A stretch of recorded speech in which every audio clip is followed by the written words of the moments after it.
Hai, Assalamualaikum. Nama saya Opit. Ini Liana. Dan ini nama kamu siapa? Hah? Aini. Aini ini anaknya dia. Anak dia satu-satunya. Terus hari ini tuh kita sebenarnya nggak ada planning mau buat video yang apa-apa sih, cuma kita mau berbagi pengalaman tentang penyakit kakak saya nih. Dia kan punya penyakit gagal ginjal dan videonya semua CABD-nya, dialisis airnya kan semua udah diupload di channel dia. Terus kebanyakan banyak yang nanya gejalanya tuh apa sih dari awal, terus maksudnya kok bisa tahu kalau dia tuh punya penyakit gini gitu, punya penyakit gagal ginjal, terus gejalanya apa aja, terus storynya dari awal tuh kayak gimana, pertama kali dia tahu dia punya penyakit kayak gini tuh gimana. Kita sekarang tuh mau ceritain di sini sedikit demi sedikit lah. Sekarang biar dia yang cerita, aku yang nanya. Awal-awal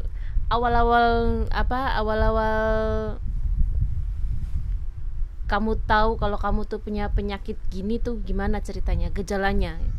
Ya memang dari kecil kan, memang dari kecil sudah ada. Waktu mau dari kecil saya waktu mau ya ketahuannya dari awalnya dari waktu mau pergi ke Singapura kan ada medical check up. Lepas tuh ada ambil urin, air kencingnya tuh ada protein. Jadi dia buah pinggangnya sudah bocor. Kalau buah pinggang bocor kan ada protein 4+. Jadi dia sudah ada kondisinya tuh kesehatan saya memang sudah nggak fit ya? Nggak fit lagi. Oh, pas dia cek urin tuh kalau masuk Singapura kan ada medicalnya tuh kan dari apa, tes urinnya itu dia udah nggak fit sebenarnya, tapi mungkin dia akal-akalin sama pegawai PT-nya biar dia fit pakai air kencing temennya atau gimana, jadi makanya dia bisa lolos masuk Singapura gitu. Terus lama kelamaan di Singapura gimana? Ya, di Singapura selama kerja di Singapura ya selalu saya bengkak, kaki bengkak, lepas tuh sering keluar bisul. Kalau makan makan terasi itu kan atau udang atau sotong, dia keluar bisul. Karena kotor itu nggak bisa saring kan dengan kotornya kan? Ya jadi keluar bisul satu badan tuh. Keluar bisul. Lepas tuh saya nikah sama suami saya di Malaysia, sama suami saya Malaysia kan. Saya mengandung ini, itulah yang memang sudah rusak saya punya buah pinggang. Berarti selama hamil dia kan kalau di Malaysia kan memang harus check up terus kan, setiap berapa minggu sekali? Setiap 1 bulan sekali sih. 1 bulan sekali itu. Awal mengandung sebenarnya sebelum dia tuh sebenarnya dia udah pernah mengandung dulu, udah pernah hamil. Tapi keguguran terus hampir 2 kali ya. Keguguran 2 kali. Nah itu dia tuh sebenarnya dia belum ngeh apa tuh yang penyebabnya dia tuh kok keguguran terus gitu. Terus ternyata itu masalahnya itu karena dia punya penyakit gagal ginjal, terus dia kencing ditambah manis lagi diabetes, dia punya penyakit diabetes kan. Kalau penyakit kayak gitu kan sudah komplikasikan banyak yang anunya. Duduk diam-diam nih. Habis itu dia ketahuan dari dokternya kalau dia tuh penyakit kayak gini. Terus hamil Aini yang ketiga dia baru bisa follow up, terus di follow up, tapi setiap harinya dia harus suntik insulin. Iya, 1 hari 4 kali. 1 hari 4 kali suntik insulin itu untuk mengurangi kadar gula dalam badan. Jadi, kalau kadar gula kita tinggi kan bisa keguguran lagi. Iya. Bahaya untuk bayinya juga. Jadi dia dulu selama hamil sampai 8 bulan ya. Sampai 8 bulan kan, soalnya dulu di prematur 7 bulan ya. 7 bulan. Jadi selama hamil selama 7 bulan tuh setiap hari dia harus insulin. Tahu insulin nggak harus di perut sih, nggak harus di perut, di paha di mana-mana juga bisa disuntik gitu, suntik insulin untuk mengurangi kadar gulanya gitu. Itu selama 7 bulan. Habis itu 7 bulan dia melahirkan. Ini prematur melahirkan. Ini dulu berat badannya berapa? 1,8. Lahir dengan berat badan 1,8 kilo ini anak. Terus habis itu air susu kamu kan nggak keluar ya. Air susunya dia nggak keluar. Terus ini dianya dulu gimana sih, sakit ya, demam terus habis itu sampai berat badannya turun 1,5. Terus kita bawa ke rumah sakit. Pokoknya selama dia selama dia kecil tuh bayi, kita tuh keluar masuk rumah sakit terus dia. Soalnya demam terus. Nah, demamnya itu sebenarnya gejalanya juga dari itu kan. Dari ginjalnya dia. Ginjal dia juga bermasalah jadinya. Soalnya keturunannya dari dia, dari mamanya. Jadi anaknya juga kena. Dulu ginjalnya juga bermasalah. Yang satu tuh ada bocor kayaknya. Bukan bocor ya. Itu apa? Air kencing naik balik ke buah pinggang, ke ginjal. Oh, iya. Ya karena bocor itu kan. Bocornya bukan dengan ginjal. Bocornya nanti. Yang itu saluran air kencing ke bawah tuh bocor, jadi dia naik ke ginjal. Oh, jadi air kencingnya itu dia naik balik ke ginjalnya. Jadi itulah yang membuat dia demam. Soalnya terus. Ginjalnya kan ada kena infeksi kan. Pokoknya selama dia bayi sampai umur berapa bulan sih dulu? 5 bulan. Sampai umur 5 bulan dia tuh demam turun naik terus. Itu gejalanya karena itu. Tapi setelah 5 bulan 6 bulan gitu oke kan? Iya. Dia oke. Soalnya apa? Soalnya ginjalnya itu yang satu kecil ya. Yang satu sudah ciut, jadi dia yang bekerja cuma 1 ginjal aja anak ini. Yang bekerja cuma 1 ginjal aja.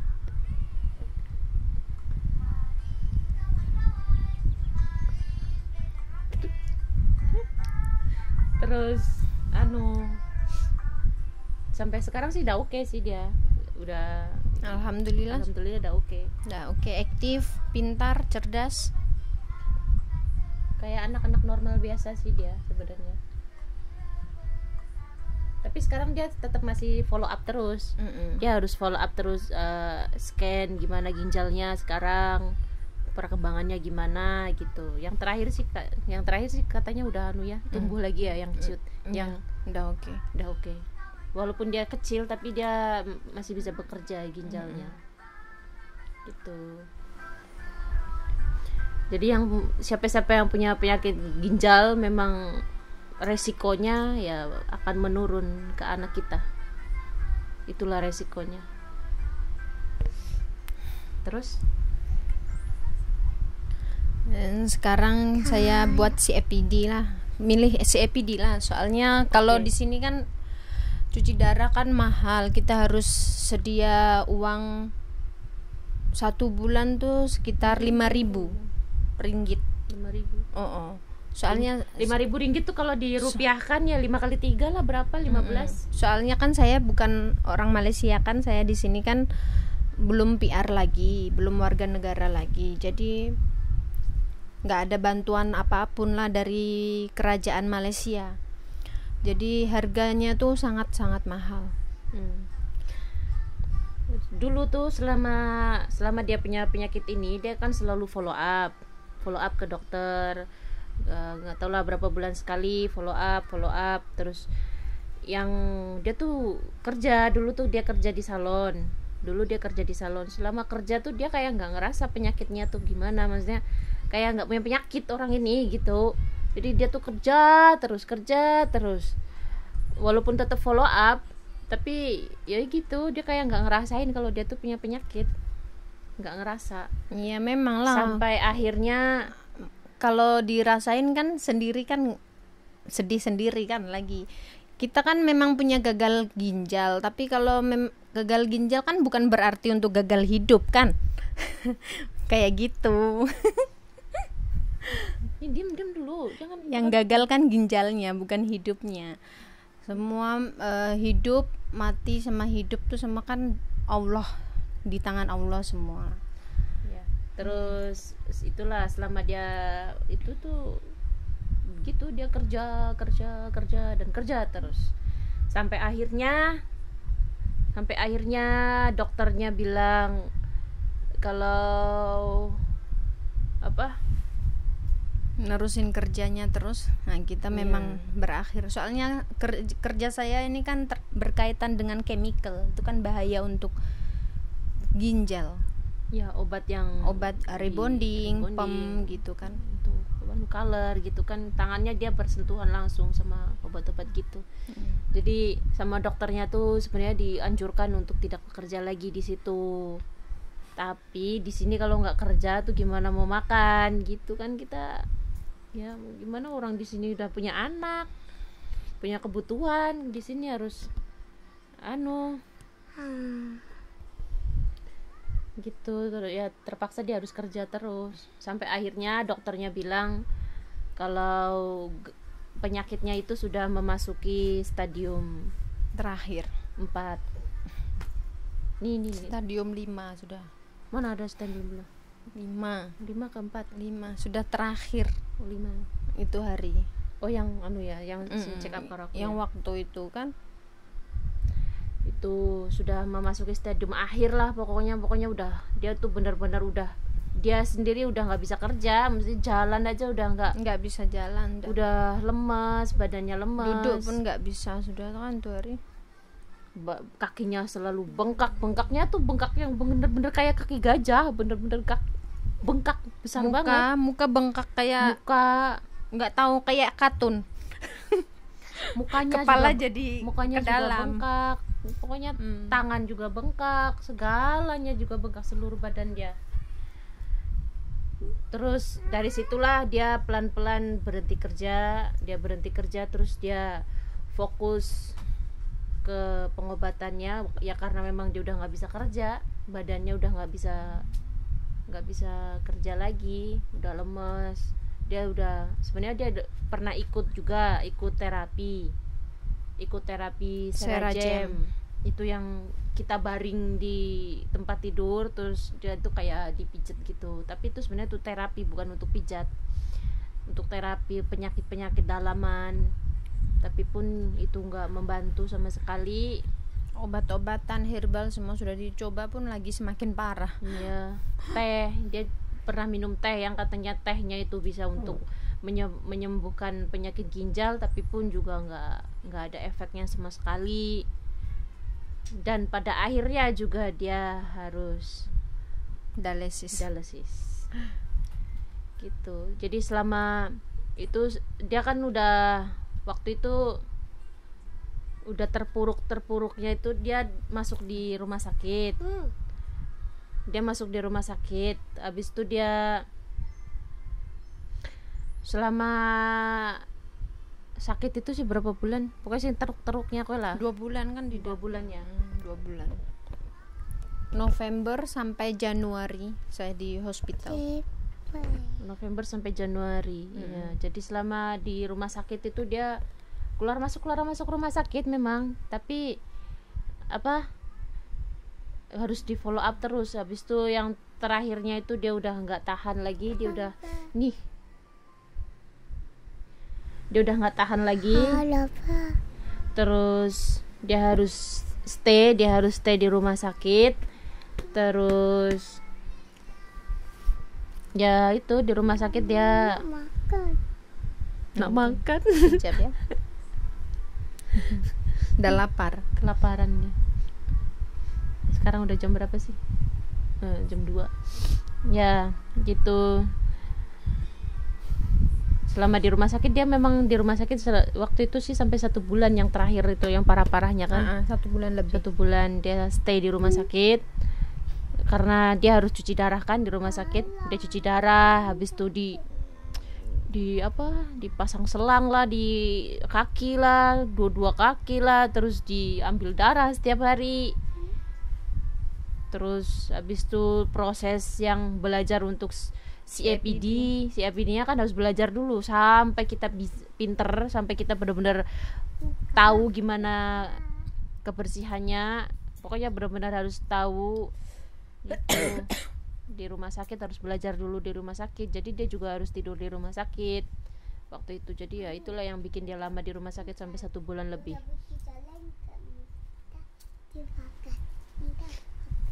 Gitu. Jadi selama di rumah sakit ada kok storynya di Facebook saya, ada, nanti saya bisa share sama kalian.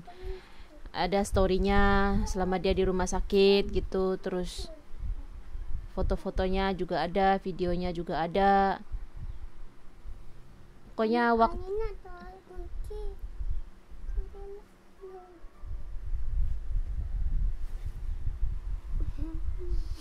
nah gitu. Dan selama dia di rumah sakit dulu Aini sama aku, dia tidur di rumahku gitu. Terus gimana sih, langsung cerita sampai akhirnya dia gini lah, dia udah pinter kan bersihkan sendiri, terus dia udah pinter CAPD di rumah gitu. Disuruh kan memang ini bisa CAPD pengobatan di rumah, jadi nggak perlu cuci darah lagi. Kalau cuci darah di sini 1 kali cuci darah tuh bayarnya 300 ringgit. Nah 1 minggu dia bisa 2-3 kali cuci darah, harus 2-3 kali cuci darah. Nah udah 1 minggu udah 900. Nah, itu belum termasuk yang kalau kita nggak fit suntiknya, obatnya, lepas kayak tambah air atau apa gitu. Kan makanya kalau suruh 1 bulan standby 5.000 itulah. Nah 5.000 tuh dari mana? Orang kita udah nggak kerja, dia udah nggak kerja. Paling suaminya aja yang kerja, untuk kebutuhan sehari-hari gitu. Jadi ya terpaksa memang harus ikut pengobatan dialisis air. Soalnya kalau dialisis air kan murah di sini, 1 bulan subsidi. Ada subsidinya dari kerajaan Malaysia. 1 bulan cuma bayar 100 ringgit ke rumah sakit. Jadi 1 bulan, sebulan sekali airnya dikirim ke rumah. Pokoknya segala handrubnya apa semua, alkoholnya apa semua yang untuk keperluan ini dikirim dari rumah sakit ke rumah sebulan sekali. Nah sebulan sekali kita bayar 100 ringgit aja ke rumah sakitnya gitu. Itu bagusnya kerajaan Malaysia tuh mungkin di situ. Nggak tahu kalau di Indonesia gimana, dia bayarnya berapa kita nggak tahu sih kalau di Indonesia dialisis air gitu. Terus ya itu sekarang dia udah normal, cuma sehat, kuat, udah bisa masak sendiri, udah ngapa-ngapain sendiri, jaga anaknya sendiri, jaga anak, udah ya, bisa aktivitas sehari-hari, jaga anak, masak, bersih rumah lah, gitu aja. Bisa nyetir sendiri gitu, ya bisa kemana-mana. Ya, tapi ya itu waktunya memang terbatas, soalnya 6 jam sekali kan harus CAPD gitu. Jadi ya gitu, bedanya cuma di situ aja, waktunya aja yang jadi terbatas. Tapi kehidupannya udah bisa normal, sudah biasa, relax, enjoy. Udah bisa kayak orang-orang biasa gitu. Cuma dia ya nggak bisa kerja lagi yang berat-berat lah. Dia nggak bisa angkat yang berat-berat. Soalnya tangan dia kan udah dipasang gini kayak baterai di dalam baterai. Yang mau kayak ini kan buat untuk cuci darah. Kalau sewaktu-waktu saya ada masalah dengan saya punya tengkof dalam perut tuh, jadi harus cuci darah juga kan. Soalnya kan hidup saya kan sekarang sudah nggak bisa kayak normal kayak orang-orang kan. Hari-hari mau dibersihkan itu darah. Jadi kalau si CAPD itu ada masalah, itu tengkof ada masalah, terpaksa harus cuci darah. Cuci darahnya tuh lewat tangannya ini, yang ini nih, yang udah dipasang baterainya di dalam. Iya. Gitu. Sekarang ya kayak gitu aja. Sekarang udah normal biasa. Hidupnya udah normal biasa lagi. Gitu. Ya alhamdulillah kan punya itu kan, maksudnya kita di Malaysia. Nggak tahu lah kalau di Indonesia tuh gimana. Kalau orang Indonesia tuh kadang, kalau orang kampung tuh wis lah pasrah ya, pasrah, orang kita nggak punya uang ibaratnya kan, kita ibaratnya nggak punya uang, pasrah lah. Maksudnya pasrah ya, akhirnya bye bye gitu, akhirnya ya kayak pasrah aja, kayak nggak ada usahanya gitu, serba semuanya pakai uang kan kalau di sana. Kalau di sini sih sebenarnya pakai uang juga, cuma kita kalau 100 ringgit 1 bulan kan masih mampu gitu, masih mampu lah kita tuh. Keringanannya alhamdulillahnya gitu, di sini dapat keringanan gitu, pengobatan.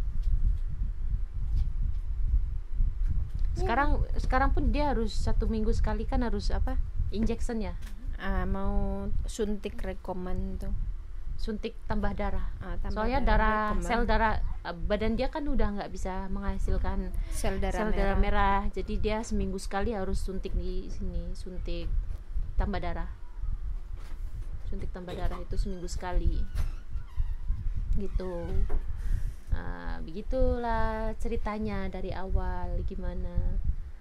Nanti saya mungkin bisa share semua story-nya dulu dia selama di rumah sakit, terus pengobatan dia dari awal gimana, mungkin saya bisa share nanti di sini, ada videonya nanti kok dulu, kalau nggak hilang sih. Tapi nang Facebook karena lah ya kayaknya dia apa tuh nang Facebook nangko selama nang rumah sakit lah. Wingi sing tak upload apa rambut tonton di share nang kene maning, maksudnya di share nang video kene. Di share nang kene maning gitu. Ada, dia udah upload sih, tapi di maksudnya di video sebelum ini lah. Sebelum ini dia udah upload itu selama dia di rumah sakit gimana gitu. Sampai dia nggak bisa jalan dulu sebenarnya, dia selama di rumah sakit tuh nggak bisa jalan, soalnya di pahanya nih dia dipasang untuk cuci darah, dipasang selang yang untuk cuci darah. Soalnya kayak buat percobaan, yang paha satu udah disuntik nggak jadi, nggak mungkin selangnya nggak masuk ke sel ke darahnya, nggak jalan, terus habis itu ditukar lagi ke paha yang satunya gitu. Kayak jadi dua-duanya udah nggak bisa jalan, sampai pahanya tuh hitam semua sampai sekarang.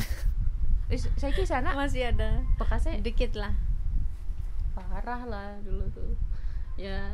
Tapi mau gimana lagi, wong kan kita kan mau ikutin aja, maksudnya pengobatannya di rumah sakit gimana gitu kan, kita ikutin aja ya. Sakitnya kayak apa ya kita nggak tahu, maksudnya cuma dia yang bisa ngerasain. Ya sampai di sini aja, sudah sampai sini aja kan? Iya. Mungkin storynya sih kayak gitu aja sih dari dia, storynya. Soalnya dia selama punya penyakit itu dia tuh kayak nggak ngerasain penyakitnya, sampai akhirnya dokternya bilang udah stadium akhir, dianya juga udah lemes banget, badannya udah nggak bisa handle. Dari situlah dia sudah harus masuk ke rumah sakit, dia udah stay di rumah sakit, terus menjalani pengobatan ini sampai sekarang gitu. Padahal penyakit udah dari kecil, udah dari udah tahu tuh dari umur 14 tahun. Iya, penyakitnya sebenarnya udah dari kecil, udah gitu dia tahan terus. Sekarang umur udah 30 tahun. Ya gitu. Katanya sih pengobatan si EPD ini sih bagus.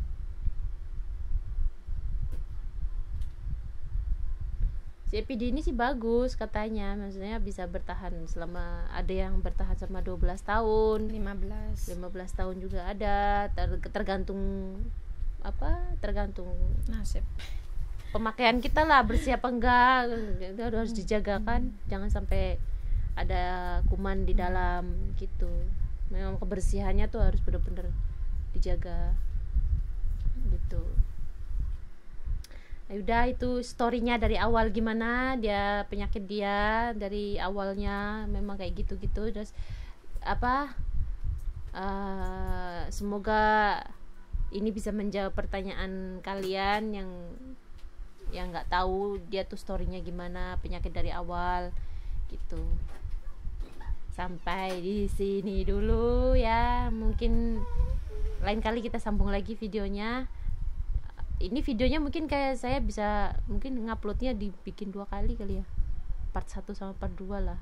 Soalnya panjang banget, setengah jam, takut bosen yang nonton. Oke, sampai di sini dulu story dia, penyakit dia. Lain kali kita bisa sambung lagi, kita bisa buat video lagi. Oke, assalamualaikum semuanya. Bye.